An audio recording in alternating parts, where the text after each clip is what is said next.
ஆனந்த பூவில் தேன் என்றும் நேரம் ஆதிக்கம் செலுத்த வந்தார்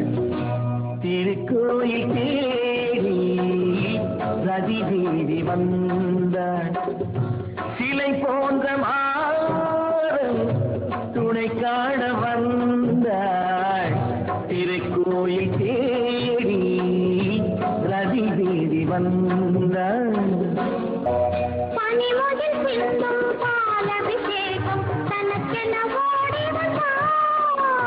பள்ளியில் பூசும் சந்தன காப்பு பகலிலும் தேடி வந்தாள் அழகிய இதழில் கனிகளை எடுத்து அர்ச்சனை செய்ய வந்தாள் ஆரத்தை எடுத்து ஓரத்தை அணைத்து சாரத்தை